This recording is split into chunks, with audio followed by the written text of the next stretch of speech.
Welcome to the BWI Live Show. Penn State loses to Oregon 30-24. I think I've started every article, every sentence with that for the last 3 days now. So we're going to start the show that way, and that's what we're talking about today. Penn State lost to Oregon in the whiteout game. The sky is falling for some, and others are trying to right the ship as it's in the water. And those people are who we're going to be talking about today. James Franklin's press conference and his comments about the game coming up after we dissect the offense, the defense. Fitz probably has a special teams for me. I didn't really notice the special teams all that much because that's not my area of expertise. I'm Thomas Frank Carr, Sean Fitz, Nate Bauer with me. Gentlemen, welcome to the show. Fitz, how are you doing today? If I draw special teams, I'm like in heaven because that was the least impactful part of the game on Saturday night. It's the least controversial part of the game on Saturday night. So I'm quite fine with that. But I mean, I'll look at the numbers here. Actually, pretty good numbers already. I guess people want to hear us talk. So welcome to our hour-long preview of UCLA. We're going to go player by player down the Bruins roster to talk about all the ins and outs of Saturday's trip to Pasadena. So thanks for everyone for hopping on board for that. I'm still sick, so I'm going to have to mute myself. Nate, please save me. T-Frank, I didn't know we got a new intro. Yeah, we do. New intro. I'm really excited about that. People, Big Ten Spirit says here in the chat, nothing changes if nothing changes. What are they trying to change? Well, we're giving you a fresh new intro here on the BWI Live Show. You know what's funny? My objectivity refuses to allow me to do it, but I almost changed seats in the press conference yesterday, just like as a favor to Penn State, just to switch up the juju, just to give them a new look. But old habits die hard. Well, this is the BWI Live Show. It is powered by Academy Sports and Outdoors. Huddle up, football fans. Tailgate season is here. A beautiful, perfect day for tailgating. Say what you want about the game. The atmosphere, the traditions, the revelry was amazing. And nobody gets you ready for a game like that and a day like that, like Academy Sports and Outdoors. Swing by your local Academy store or shop online at academy.com to find grills, canopies, jerseys, and more. Well, let's rip the Band-Aid off. Let's get into Penn State, Oregon, Nittany Lions. Here's the thing. We're going to do what we've done for the last 4 weeks. We're going to spend most of the next half hour to 35 minutes talking about the Penn State offense. Yes, the defense also played on Saturday, but when you get 3 points and 109 yards in 3 quarters, it's 5-alarm fire season. It's what in the world was that? Now, some of it was yes in the world. We already saw some of that coming. Didn't look great in the non-conference season. I still feel a little lied to of like there was a shoe that was going to drop in that game. And Fitz, I think you said it post-game. There was new stuff. Yeah. None of it worked. None of it worked. Yeah, that whole caveat of saving things for Oregon, they did, and it didn't work. And, once they switched to something I would say a little bit more simplified, which is probably is partially true and partially me trying to hammer the point that I was trying to make before the game. And when it switched up, it was really, really good, actually. It's just that's just the frustrating part, right? You watch 3 quarters of that dreck and just go through the tempo stuff and go through the Wildcat stuff, go through all the wasted plays and drives and quarters and half and whatever it might be. And then you turn it on and it's almost salt in the wound at that point. Right. And I know that, and don't get me wrong here.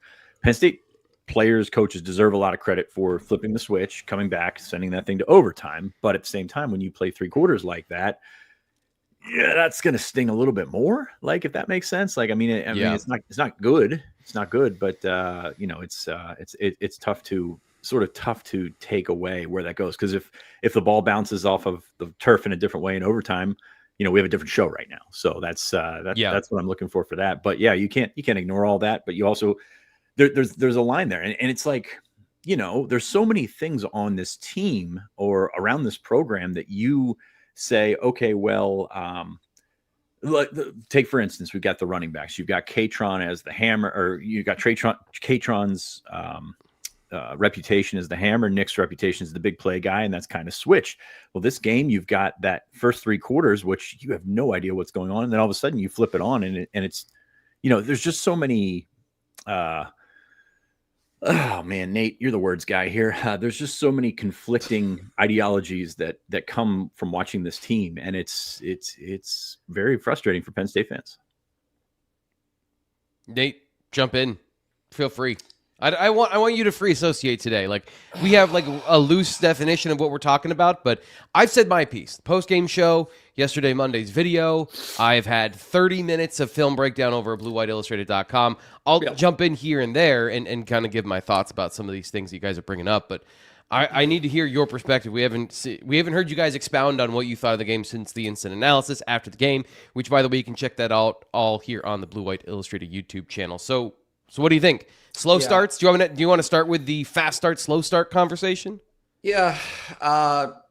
Look, I think there is a tendency to overreact a little bit, for sure. I think that's part of it. I think that a lot of what James Franklin said yesterday aligns with what I think I saw on Saturday night, which is they weren't very good on first down. And if you're not, and you get into, like, Oregon did to Penn State what Penn State wanted to do to Oregon in every sense. Oregon offensively, right? And so there's this. I have this and maybe I'm a contrarian. I don't know. Yeah, I'm a contrarian. That's fine. I'll acknowledge it. I saw a Penn State defense that got a ton of praise on Saturday night and continues to get a ton of praise, and some of which is warranted. And I think largely I'm on board with that, but also it was shades of 2023 Ohio State for me defensively, in the sense that Penn State couldn't get off the field and consistently allowed itself defensively to get into 3rd and 1, 4th and 1 situations that Oregon picked up. And Oregon kind of just made a living off of really keeping Penn State's offense off the field. Yeah. Penn State's offense did nothing to help Oregon's defense. Go ahead. I just want to nutshell what you're saying here, because you're absolutely right. Is Oregon came in with the exact same game plan as Penn State defensively. 2 high safeties, park a safety in the middle, don't give up anything big, deep, and try to control the line of scrimmage with just a couple of players. And you saw how their offense handled that versus how Penn State's offense handled that, and that was a major difference in the game. The point about the two defenses, though, I guess in my opinion of what I've seen, is Penn State's defensive line is not built to play the run with 4 up front, especially if you're going to stand there and hold gaps. The fact that they were able to even execute that game plan, I think, is where I give them a lot of credit, where they are in a situation doing something that maybe is not. I mean, they're undersized defensive tackles versus those massive defensive tackles over on the Oregon sideline. And the difference is, and we can get into the nuance of 1st and 3rd down, Nate, in terms of those conversions, because I think you're absolutely right about that, of playing the game that's in front of you, and Oregon having a better game plan on offense to put themselves in those situations. Yeah, I think it's fair. I mean, you look at what Penn State tried to do, keep them in a bubble, keep them in front of you. Oregon, I would not go back and look at their stats, but the last time they had a game that they didn't have a gainer of over 30 yards, it's got to be a while ago, given what we know about their offense, and Penn State was able to do that. Yet at the same time, when you play in that little shoebox there, you've got to, you got to keep them from, I look at Penn State, and it's going to come back to the Penn State offense. Everything we talk about, I think, is going to come back to the Penn State offense. You look at how comfortable Oregon was on 3rd and 8. And especially, I mean, like, look at the overtime, like 3rd and 8, they picked up 7 yards, and they were completely fine with that. Penn State picks up 7 yards in that situation, which they don't. But Penn State picks up a few yards in that situation. And it's, how do you get to the sticks? Oregon is, how do you get past the sticks? How do you get to the scoring play? And it's just opens so much more up for what you're trying to do. I agree. I think the defense's performance was commendable, yet like not not a situation where you figure out that the plays that you make. Penn State has had, that is the fewest tackles for loss that Penn State has had under James Franklin. That's amazing to me. Like, you think about going back to the sanction years and all that kind of stuff. It is incredible that this defense that has made a living. I mean, and it wasn't really close to any other numbers outside of, I think, 2018 Michigan. There's 2 of them. So it is, again, conflicting ideologies is not the word. That was the wrong. But Nate, go ahead. You got a word? Just the formula was off on Saturday, right? Like the complimentary football, right? It's such a big deal. It was out of sync and out of whack for most of the night. James Franklin said it yesterday, and I want to put actual like numbers to it. Let's play a game. Drew Aller's passing chart, right? 1, 2, 3, 4, 5, 6, 7. 6 of his first 7 passes were on third downs. Yeah. In that game. The first 27 minutes of the game, he was not really a part of because of that. And you can't, it's just stats, it's odds, it's percentages. And so everyone's coming away and it's like, oh, well, why didn't this work? It's because the early downs didn't. And so I think Andy Kotelnicki is responsible for that in a lot of ways. Yeah. I think certainly the running game itself. But look, like this is a frequent conversation over 10 years. And I know it was supposed to be different this year, but the offensive line's performance together, right? Not just individuals, but together is the original sin of all of this, right? The running game doesn't get going because there's nowhere to go. Right. And maybe, and I'm willing to go in this direction, that if you need someone to create space where there is none, it should be Katron at this point, right? Yeah. Because he's the guy who's going to be able to make somebody miss behind the line of scrimmage, which if you're actually looking at the carries that Penn State's running backs had, or some of the different stuff that they did, right? The Wildcat stuff, whatever, the sweeps, they're facing a defender in the backfield, right? Like it just, you're setting yourself up for failure if all of the plays that you need to move the sticks are low percentage. And overwhelmingly in the first half, that's what they were. Fitz, what do you make of the offensive line? I find this fascinating, talking to a bunch of different people and getting a bunch of different perspectives over the last couple of days. If you're invested in one group or the other, like everyone is pointing blame externally. Everyone is pointing blame at a different position group. Like the offensive line isn't responsible, according to some people. The coaching staff is responsible, according to most people. The receivers are not the problem if you are a fan of the receivers. The running backs are not a problem if you're critical of the offensive line. It feels like there is a systemic problem in the offense that everyone is pointing to a different facet of the offense to give a share of the blame to, but it kind of feels like we're all kind of missing something here. And I guess I'll simplify it back down to, what did you think of the offensive line and their performance? And do you think that they have regressed from last year the way it at least seems that they have in the first 4 games? Yeah, I got a question yesterday on the board that says, do you think Penn State regrets bringing back Katron and Nick, whereas you could go out and spend on a receiver or whatever like that? And I was like, no, I mean, that is complete hindsight, and you're looking at a group that was primed to run the football, primed to be a road grader of an offensive line, and they've certainly underperformed. I mean, it's one of the more baffling things, in addition to this being completely different than the Big Ten championship game last year, including Oregon's performance, right? Like you expected, like I had, I think 30-28 ended up, and the points ended up similar, but like you expected a little bit more openness from everyone. And that includes, I think we took Penn State's offensive line for granted. I think they took their ability to dominate based on what they heard all offseason as gospel. And it really hasn't worked out like that. I don't think they're moving well as a group. I don't think they're functioning well. I think let's see, the numbers have not looked pretty for them in terms of pressures and things like that. But I think that's a red herring in this situation. You look at how physical Oregon was. You look at the way that Oregon's defensive tackles, which were not starters last year, guys that they didn't highlight. They brought in Bear Alexander from the portal. Penn State tried to expose them last year in the Big Ten title game, did a really good job of it. This year, it wasn't there. And when it wasn't there, Penn State had nowhere to pivot. And that's kind of the story of the entire offense, right? Like you think something's going to be there, the throw in overtime. You think something's going to be there. It's not. You have no other option to go to.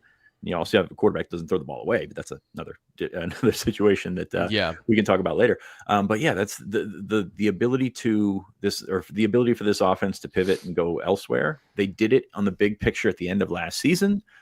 They haven't found a way to do that in a game this year, including against the talent that is far inferior. We have a comment here. Aller simply cannot process a rather simple offense. What is Andy Kotelnicki supposed to do?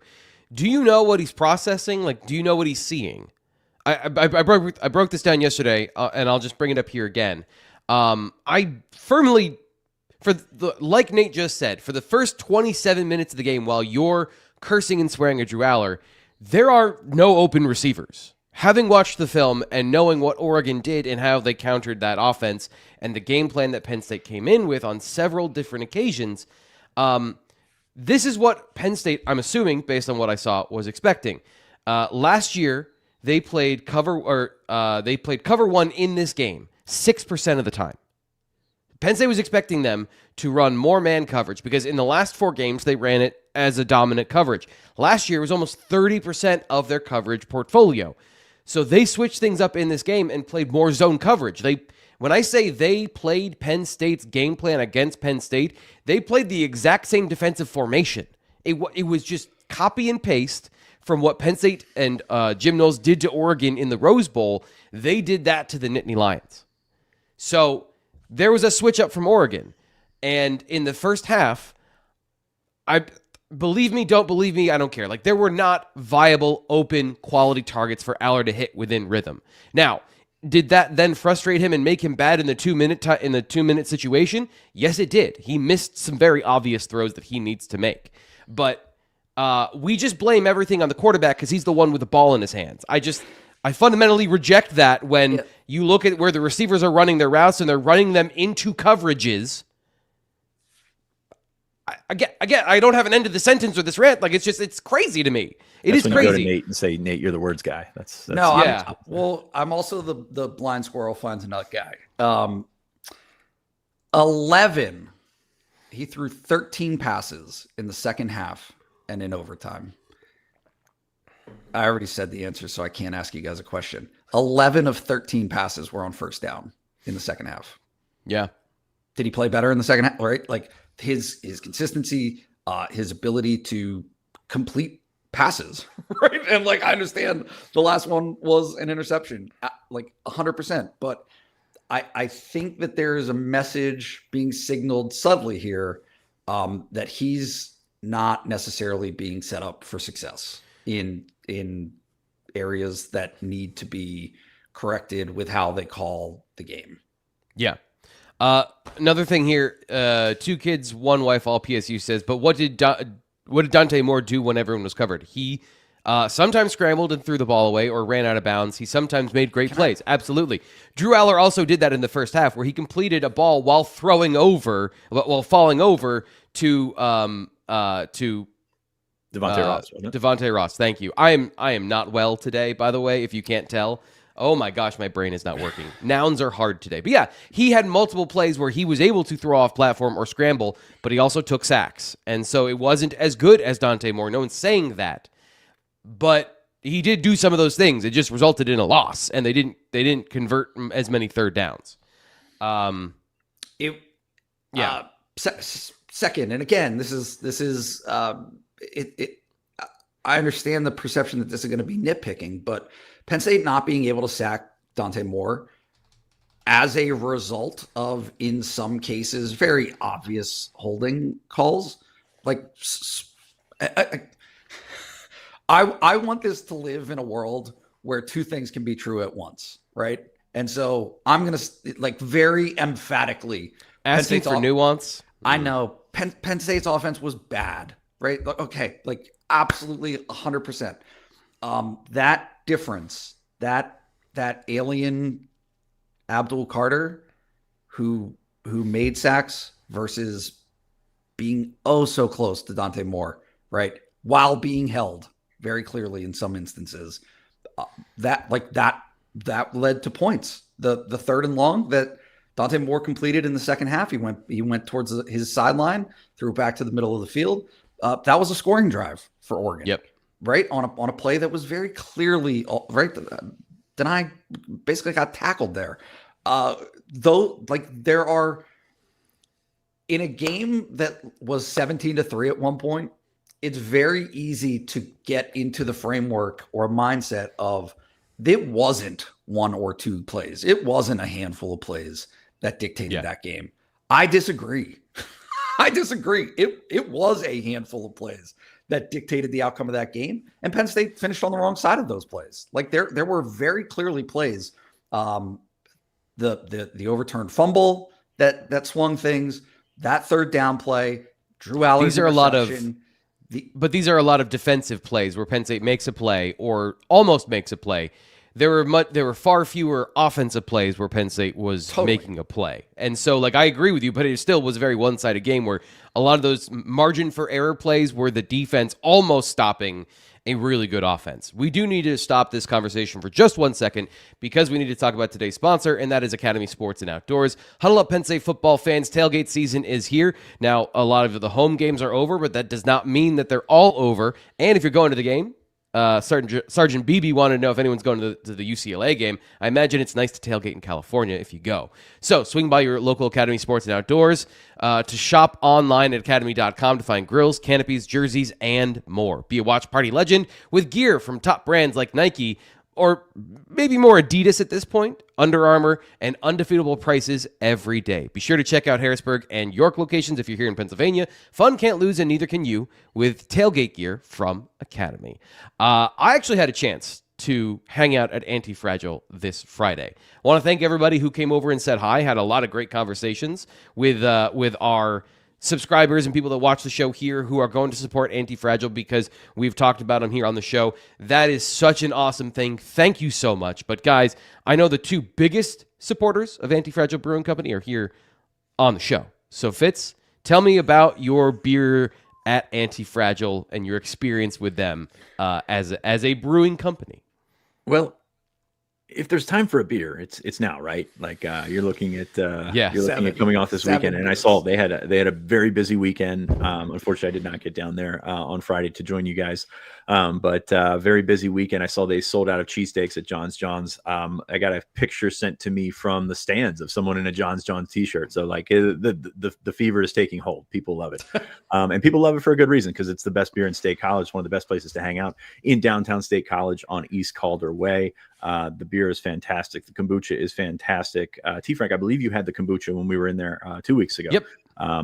And they continue to put out high quality product, whatever they do. They also have mixed drinks, great spots to hang out, great spots to not, and I can't say this for sure because I didn't go downtown because we were a little bit busy this weekend, but the lines I saw at a lot of places do not typically exist at Anti-Fragile. So it's a great spot to go in. You can hear yourself talk some of the time, most of the time, but it's a wonderful spot to check out downtown. Again, we appreciate their support. We appreciate them being here, and I really appreciate their beer. They started, Nate, I sent you one. They started canning a collaboration with Dancing Gnome, which is a really good brewery as well. So stop by. I don't know. They're probably sold out of those cans, but that's a good sign because I know they plan to increase production at some point when they start their expansion. And that's a really good thing for everybody who loves beer.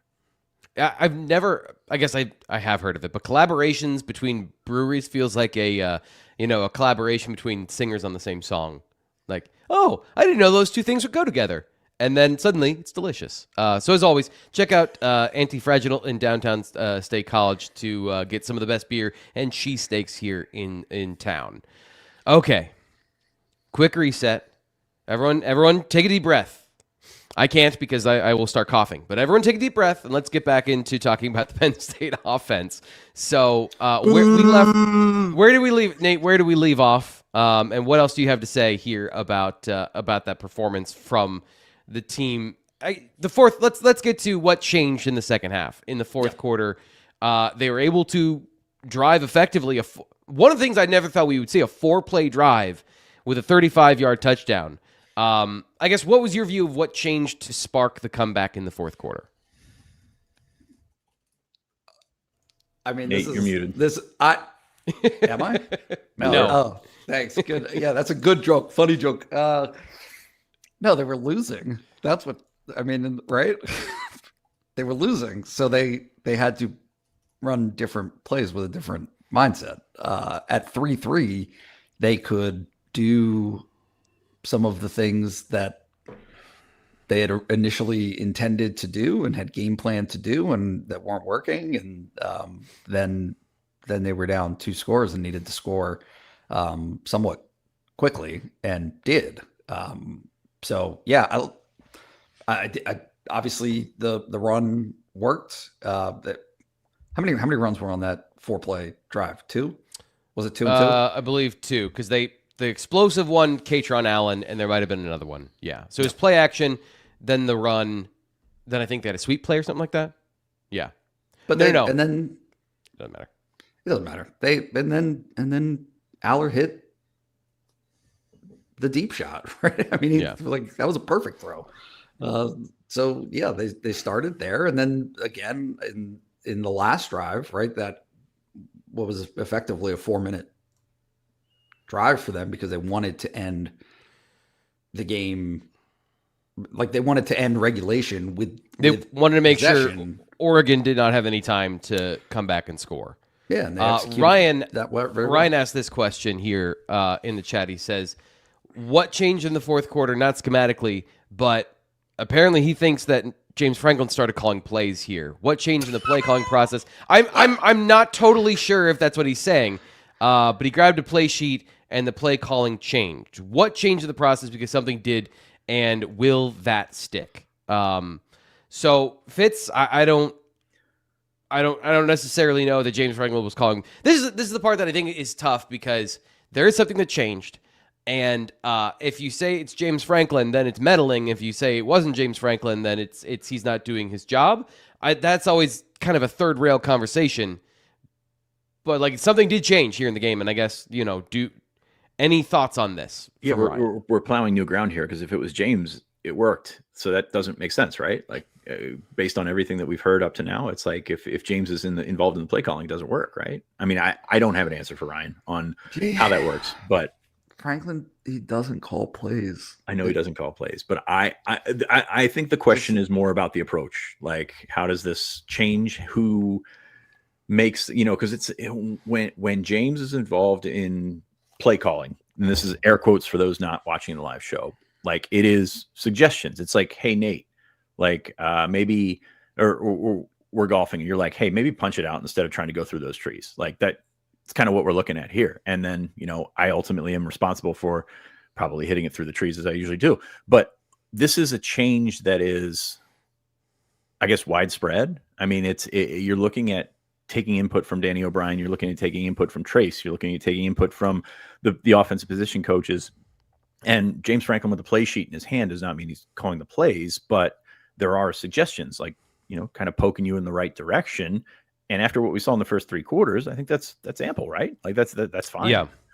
So I just don't want to say that James Franklin's calling plays, because we know that to be fundamentally false for the last 12 years or whatever it is. Yeah, and I don't know if that's what Ryan meant. I apologize if I led us down the wrong path with the way I interpreted that question. No, it's a good question. It's just a matter of the process more so than the absolutism of James. So here's another thing. Can I just throw this in here? And Fitz, I think you wrote about this, and I talked about this yesterday.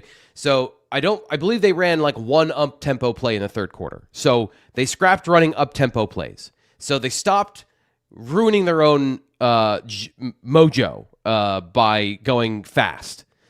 And then in terms of like gimmicky plays or things, like Drew Aller ran the ball in some option situations, but there were fewer Wildcats in those plays in the late third and then fourth quarter, or at least that first drive where they were to get more. Yeah, one really good designed quarterback draw on it. Was that a 3rd and 8 or something like that? Where Drew kind of, I mean, that was a very good call. But I mean, you're looking at 3rd and 9 here. He rushed for 20 yards on it.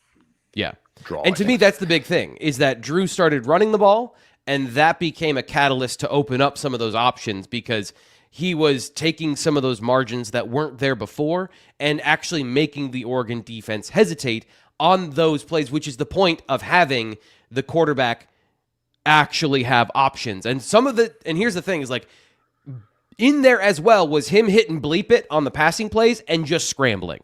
Right. Because he has been trying to prove he's an NFL quarterback, at least in my estimation, of like, I'm going to read this out, I'm going to find the open receiver, and I'm going to throw. And he has been, I'm not saying stuck in the pocket, but determined he's going to find the right read.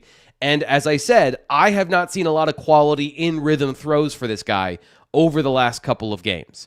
And then he just started running like a college quarterback in the fourth quarter, and they started converting downs. So all those incompletions turned into the quarterback there was one play where they did go up tempo, and I apologize because I was wrong. They kept doing this. They wanted to get the running backs on seams up the middle where they could get one-on-ones. But the one-on-ones, as we showed you, didn't exist because they weren't playing single coverage. So Katron Allen is running a go route up the seam from the backfield, and he's like in a position where he's hiding behind an offensive lineman. The only reason he's in that stance is to not draw attention. Oregon isn't stupid, so they didn't lose him on the play. Drew makes one read and goes, well, that's not there, and starts running. So there are personal decisions by the players on the field that also changed the way that the fourth quarter went. My opinion about the overtime was if the passing game isn't working, and it still really wasn't working in that fourth quarter because of these things, then overtime wasn't going to go well if they had to play multiple opportunities. And we saw at the end, that's kind of how that played out. So I guess to answer the question from like what we saw on film, that is what changed. And I don't know that the play calling necessarily changed, but the execution of play calling changed a little bit. Nate, can we, I want to have a conversation about tempo. Okay. Because my read could be wrong on this. Maybe it's a collaborative thing. I think that's James. I think that's what he wants. And okay. I'm basing it on prior comments he's made, and this is just a general sentiment about reps, right? That touches being the thing that he believes dictate their success offensively. And it's not about NIL and stats and that stuff. It is the more opportunities Nick Singleton has with the ball in his hands, Devontae Ross with the ball in his hands, Khalil Dinkins, right? Like the more chances they get, the more likelihood there is for the splash plays that they are looking for. Yeah. And so in this game again, right? Like, because this is all the time in these games, right? If there's a commonality that you want to through line for Michigan, Ohio State, Michigan, Ohio State, right? In Penn State's big games over the last 4 years, it is low possession football. Like Penn State had Penn State had 8 possessions in regulation on Saturday. Right? Yeah. Oregon had drives of 6, 11, 9, 10, 6, 10, 10, 6, 4 in regulation. Yeah. But they didn't need to go tempo. They didn't need to go tempo to do that. They did have to convert on fourth down, which is something we could talk about that with the defense, but they didn't need to use up tempo to convert those. They just need to convert third downs. I'm saying, right, like, because Oregon doesn't want that. Oregon, like that's my point, is Penn State frequently finds itself in these situations where Franklin knows, and I'm not saying this is right. I think, frankly, you've proven pretty strongly that it's wrong, right? That they want to increase their chances with the football by having more plays than what they were, but they're playing themselves out of having possession of the football because of it. I guess I get that against Villanova or Nevada. I get that against those teams. I don't see that as much of a value against an Oregon, especially when it's not working. Sorry, I think the value against Oregon is that they're a defense that is trying to communicate, and they have to communicate quickly in like an atmosphere that's not conducive to that. And that's what you're looking at with the tempo against a team like Oregon, is just catching one guy out of position. If you catch one guy out of position, you think you can take it to the house. And not being able to change personnel. Right. Yeah. I guess the problem is, like, everyone knows it's coming now, and defensive communication, defensive preparation, base call is X. Our base offense is this, right? Well, if they've practiced, they know it's coming, and they know Penn State is going to do that to them. In a tempo situation, our base defense is this. And so you can practice that and make sure that you are not caught off guard. The other thing is, like, you may catch guys out. This is the biggest problem I've seen. You may catch guys out of position on the other side of the ball, but if they're not where you expect them to be on the offensive line, who are you supposed to block? And suddenly you drop your assignments because either things aren't the way you practiced, or the fatigue of going fast for an offensive lineman is causing them to not have the perceptual awareness they need in the moment to make the play. The problem is not a physical, they're getting beat. They are not executing their blocks correctly. So if you're the team that's going fast to generate mistakes, and then you're the one generating your own mistakes, like, it is like you are shooting yourself in the foot. It is a game plan that they saw a weakness in without the implicit acknowledgement that they're not good at executing the thing you need to do to take advantage of it. It's, to me, like, last year, like, stop trying to make it happen. In the championship game, it absolutely worked, and I want to give them credit for seeing that and using that. But it is one of those things that once you fire that pistol, there are not a lot of bullets in that chamber. Let's talk about the defense, because, again, like I said, 35 minutes on the offense. I think we solved everything, right? Everyone feels better. Like, there are so many open wounds to talk about, but we do have to talk about the defense. Hang on, wait. I want a timeout. I'm going to throw my card in here. I want to ask about the interception. Okay. Just a bad play. Should have seen it. Everyone knows it's coming. Everyone knows that play is famous. If you watch Penn State football and Tyler Warren and last year, everyone knows that's one of their favorite plays. It worked early last year. It worked against USC. Ohio State had it covered by the time they got to week 11. And Tyler Warren, being who he was able to just go moss people and get the ball. Now, in that formation into the boundary, in those situations, it's an anticipated call. And so there are certain ways you don't even play certain structures of defense against Penn State. You don't play just base cover 3 against that team, because if you do and you follow the basic rules, you vacate that zone and the second person going through catches the football. Now what they're doing is they're just allocating guys underneath that route, and it's not there. You mentioned this the other day of they wanted to do what they did last year and just do it better. There hasn't been the adaptation in this offense that I thought there would be. You bring in these 3 receivers. You bring in all of these pass catchers. Elite parity is what Andy Cole and Nicky talk about. I don't feel like this offense is built around Drew Aller. Like, I don't know what this offense is built around, but it's not built around ball distribution. It's not built around the things that James Franklin is talking about, because they're not throwing the ball enough to distribute the ball to 5 or 6 playmakers. And so, like, the questions of where it goes next, I think that's a great indication. That plays a great indication of the plan from last year is not working. But from a purely execution standpoint, though, that ball is not supposed to be anything but an overthrow or a catch. Is that correct? Like, where he puts that on Luke Reynolds is supposed to be high and to the sideline, where that because that was so it is a zone play, and so it's supposed to be into a voided zone where he catches that up the sideline and continues in that zone. And the problem is, it wasn't a voided zone. It is in man coverage. Like, yes, that would be the case of high and away, make sure he gets a contested catch. That's if there's a player there. If there's a player undercutting it in a zone, it is a dead play. Like, don't throw that ball because of what happened. So you're expecting there to be an opening.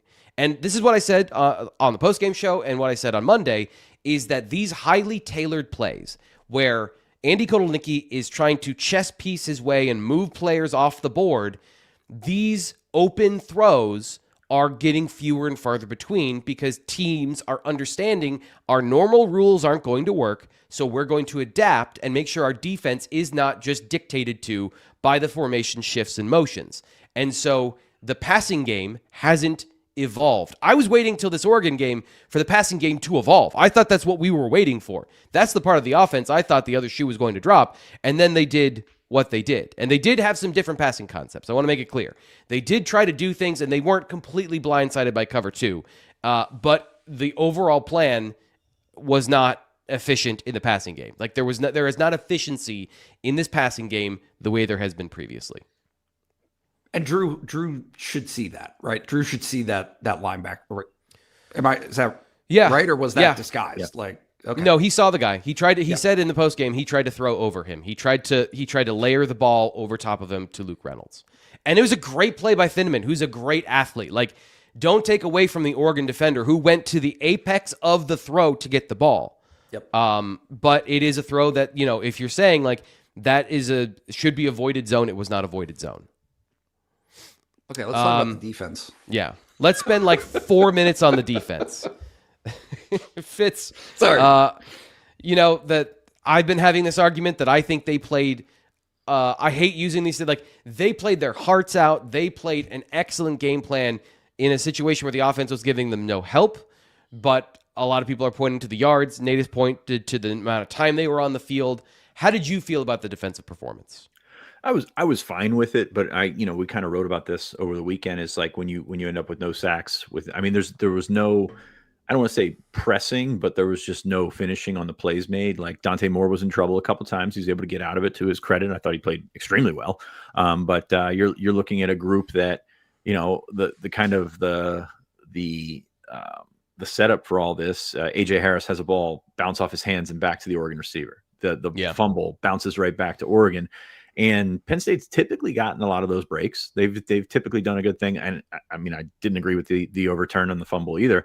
But yeah, so those were the plays to break through and just got that close and didn't get close enough. And that is kind of the summary of the defense. I thought, they did a good job with sort of bottling them up. And again, no plays over 30 yards is fantastic. But at the same time, it's in those key plays, and those key plays, I think the part that probably hurts Penn State the most is those key plays did not go for 50 yards, did not go for 60 yards, but 3rd and 9, getting 7 yards, setting them up for those fourth downs. And Oregon did miss 2 fourth downs. One was a throwaway at the end of the game, but Oregon played in a sense to not be afraid of that short yardage situation. I think they saw something in Penn State that said, hey, we can be physical here. And to me, like, that's the story of the game on both sides of the ball, right? Oregon was a lot more physical than Penn State expected. Penn State did not handle it well for a long, long time. And, you kind of got the ability to control the game. Nobody watching that game thought Penn State was in control of it on either side of the ball for long periods of time, even though it was 3-0 for a while. It was 3-3 at halftime. And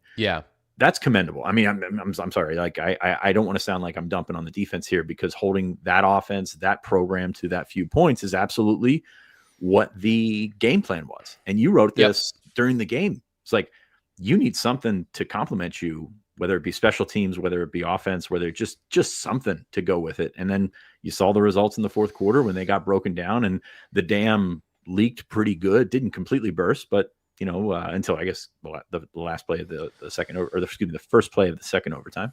But yeah, there's only so much you can do in that situation, I think. And they did a bunch of it. They're not completely immune to criticism, but I think that nobody's coming out of this game thinking, hell, the defense, man, they let him down. James Franklin even talked about this before this game. Earlier in the season, I forget who it was that went for it on fourth down. Was it FIU that went for it on fourth down a bunch? And he said, I think there has to be a conversation about, it's not just about third down defense. It's third and fourth down defense, where teams are willing to put themselves in position to go for it on fourth down. And he said that, and I actually wrote it after the game. It was Oregon, or Penn State had a better third down percentage than Oregon, but nobody watching that or charting that would say that Penn State was more efficient in what they were trying to do on 3rd and 4th down, because Oregon just put themselves in position. I mean, that 3rd and 8 in the first overtime, almost the play of the game, where they get 7 yards on a little halfback angle pass where Tony Rojas is playing, kind of a shell defense, makes it 4th and 1, and nobody was stopping Oregon in 4th and 1. I mean, that's kind of how that works. 10 years ago, that would have been a great defensive performance because they forced so many of those 4th and 1s. And if there was one thing that, Nate, to your point, and to this point about the defense not being able to get off the field, their execution for most of the game was very good. But there was, I think, early on especially, a lack of understanding of what Oregon was doing in terms of, we're not trying to get 10 yards on 3rd down. Penn State was blitzing on 3rd down to get to the quarterback because they weren't getting there with their 4-man pass rush, as the chat is accurately pointing out. But the problem was Oregon was throwing screens. Like they threw 2 blitzes into a screen, and Oregon gained 7 yards on those plays. Like they went 3 for 3 on 3rd down for 18 yards, which set them up for those 4th downs, which was the idea. It was not to, we're not getting 10 yards on this play. We're trying to get 6 or 7. And that was, I think, from a defensive plan perspective, the one part that I would say was the calculated risk that they didn't anticipate in the style of defense they were playing, because they were giving Oregon the run. They were saying, you can run the ball if you want.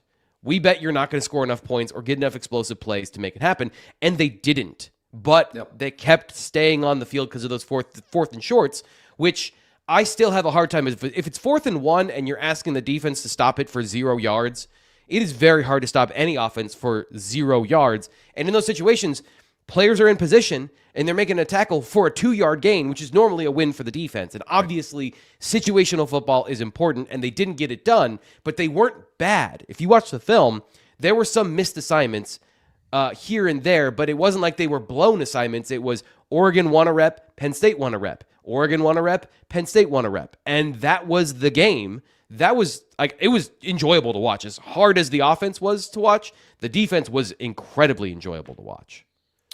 Penn State asked Oregon to play an incredibly mature game. Yes. Yep. With an unseasoned quarterback who did it and had a commitment offensively from their offensive coordinator who did it. Yep. Like, just, hey, we're betting that you'll get frustrated by this, that you'll want to put all your chips in at some point, right? You're going to want to take those shots. You're going to want to do that. And they didn't. They just, okay, they tried. Keep doing this. A couple of times they tried, and that's when they punted. And a couple of times they tried, and it didn't work. And then they got a second reaction play that, as 2 kids said earlier, Dante Moore executed at a higher level than Drew Aller. And there's no question about that. Also, he has better receivers who, in those situations, are better at making explosive plays generally.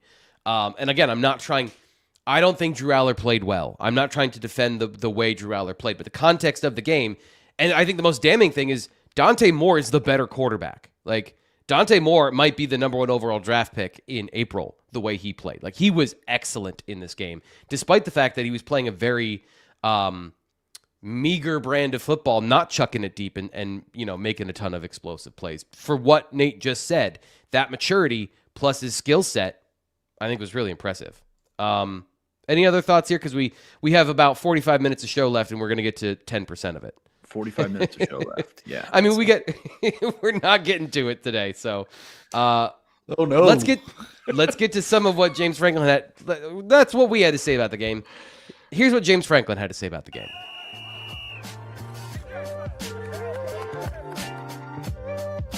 They have both gotten reps with runs. And by the way, the reason that we're doing Between the Lines and our show reaction all at the same time is because James Franklin moved his press conference to Monday. We used to have a Monday show where we'd be able to talk about the game, and then Tuesday we'd be able to talk about what he had to say. And here we are. Now we're talking about it all at the same time. So here is what he said. And Nate, I want you to jump in on this one about moving on quick after a loss and how they plan on doing that I think last year for us, as an example, we lost some games early on, and then we were able to get into the playoffs and make a run. And we were, a possession or a drive away for playing for the national championship last year after losses that were, resulted in a similar frustration and anger. So we got to bounce back, and we got to bounce back quickly. That's also why I moved the press conferences up to Monday, so that you guys can get your questions answered as soon as possible, and that it help us, myself, and the team move forward and move on as quickly as we possibly can. Actually, I didn't realize that whole spiel about our show schedule was baked in there as well. But Nate, you wanted to talk about this one. What about this one? What about this particular comment did you want to highlight? Yeah, I think that there's a few things going on. One, the fan frustration is so palpable and honestly warranted. They're allowed to be pissed at this point. There were times, and I've said this before, I will keep this brief, but like the 4-21, it's just like, how many of those games was Penn State supposed to win? Honestly, right? How many of those games should Penn State have won? That's not really the point. The point now is, okay, if it's comparable talent, if it's comparable coaching, if the situations are fairly even and you are a 3-point favorite or a 3-point underdog, that's generally a pick 'em, right? And they're still losing those games. So that fan frustration is absolutely palpable. It is absolutely warranted. Like there's no defending it. And Franklin's reaction on Saturday night reflected that, right? He was like, it's not a narrative, it's the truth. This is the truth. This is where this program is. So that's happening, but it's not happening in a silo, right? It's happening in a way that Penn State players can see it, their families can see it, right? It is toxic. And again, understandably toxic, but one that James Franklin's job is to not just shield his players and their families and all the entire Penn State football ecosystem from a like, hey, this doesn't serve you well, but also they still got stuff to play for. Like there was a time that I think a lot of the conversation and a lot of the mentality culturally and nationally has not evolved into, where Penn State lost to Michigan in 2023. And like, that was it. The season was over. You knew they were going to the Peach Bowl. That was the end of that situation for Penn State. It's not now. They got 8 games. They got 8 more games that they got to play, one of which is at Ohio State, but 7 others of which are more tenuous than people are acknowowledging. Or that we thought at the beginning of the year. That now that we know what teams are, and I want to put this up here. Gavin says, Lanning said moments after last week's game, the switch had been flipped. James said they didn't want to do any Oregon all bye week. That is a false statement. They were doing Oregon prep during the bye week. They just also during the bye week have recruiting opportunities. And Fitz, to this point, just quickly to correct this narrative out there, they still have people working on Oregon if James Franklin, the head coach, or 2 or 3 of the assistants are out on the road recruiting, right? Correct. Yeah, that was a question this week that was, I would say, misguided in the press conference when you're talking about going out on the road and questioning that. I mean, that's what everybody does. The guys that do the game plans, Jim Knowles and Andy Kotelnicki, were not out on the road. They were prepping for Oregon all week. I mean, that's kind of what they do. That's how they handle things. And the coordinators have moved off the road pretty much like all together. And they have their army of analysts and all that kind of stuff. So yeah, I think that's a bit misguided when you're taking a look at what the prep is. And we said that going into it, like we said that 2 weeks ago, right? I mean, that's what everybody does. And I didn't care for James's answer about like, we'll be behind on recruiting next year, because I think that's kind of a misnomer as well. But you're looking at a situation where like, that's what the process is for college football. It's not just a Penn State thing. They also spent all summer. Yeah. They spent all summer preparing for Oregon. Like, and of which that is true, as is the argument and the complaint if you spent all summer to come up with that, So like Nate, that's valid. that yes. Let's if this isn't my thing, is if we're gonna have proper criticism, if we're gonna have proper accusations of what went wrong in the game, it's not that they went out and recruited during that game. It's not that James Franklin had bad game management. They had their timeouts when they needed. All these just stock narratives that we go to. Their plan of attack that they started planning in May, Was wrong. March, is not good.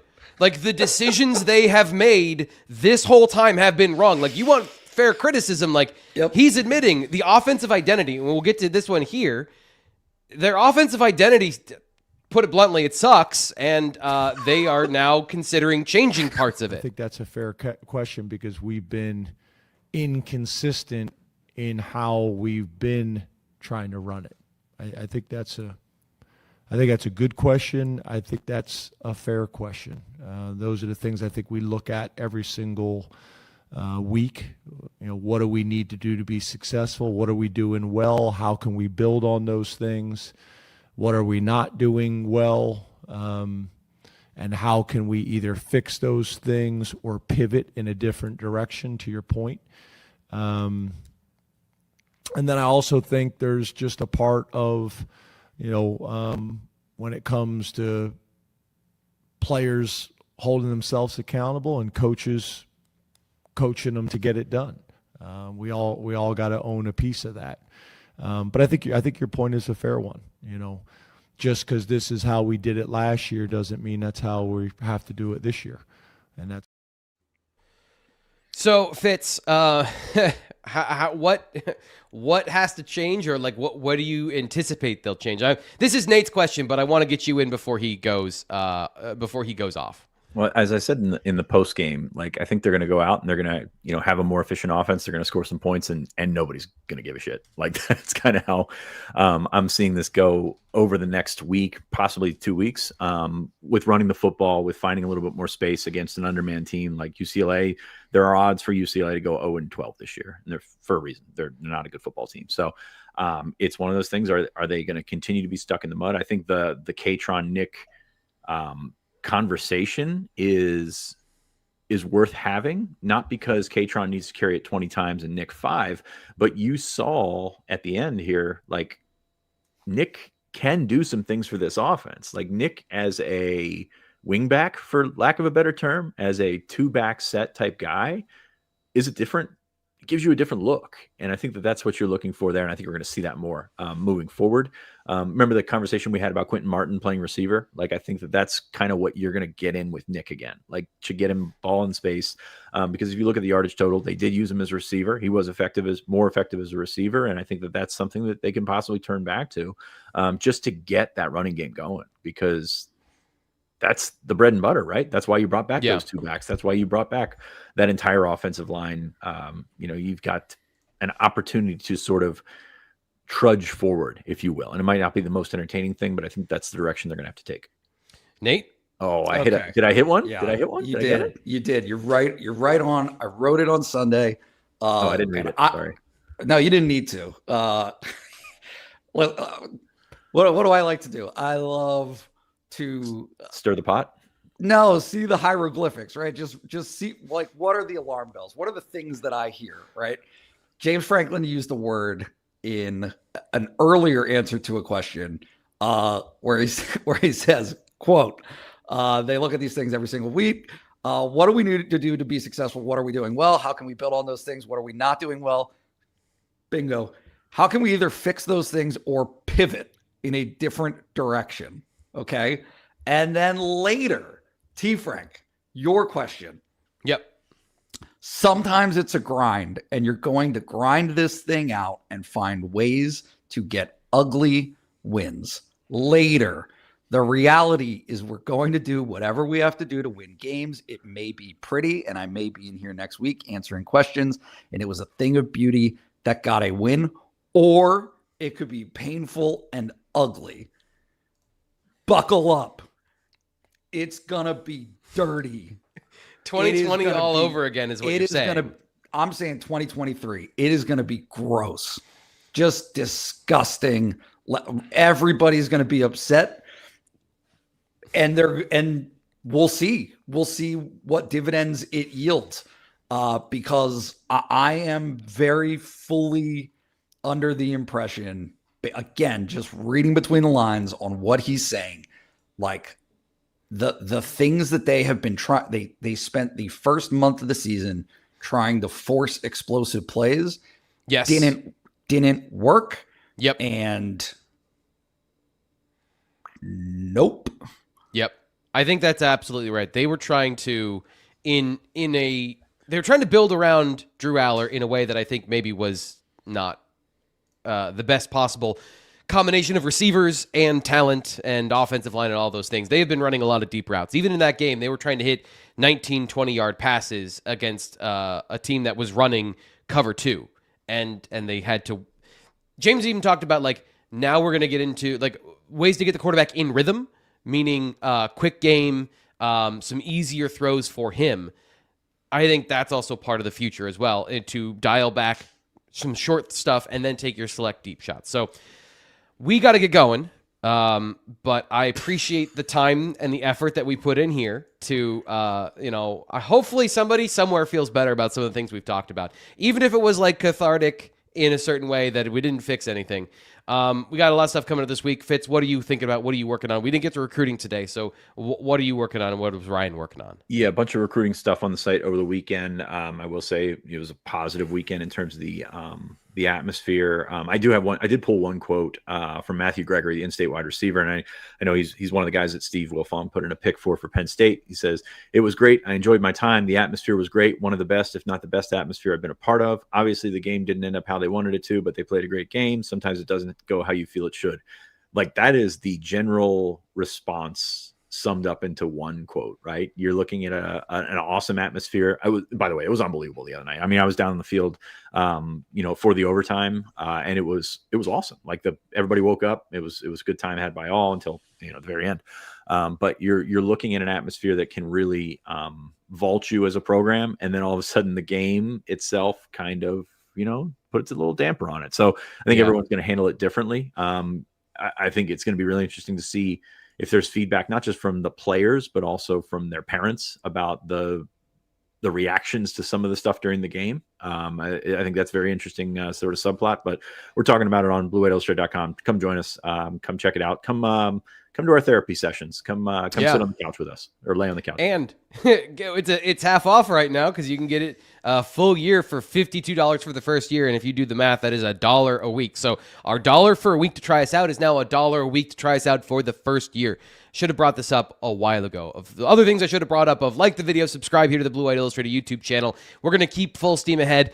Our play is not going to be affected, win, lose, or draw. We're here to bring you as much as we can, as close to the truth as possible of what we see with this team, and try to have some fun doing it. Have some good conversation with some like-minded people who I think have great perspective here on the team in Sean Fitz and Nate Bauer. Nate, we got to get going, so I can't give you any more time, but I just want to say love you, buddy. We'll be back tomorrow with Greg, talk more about the game. We'll talk to you then.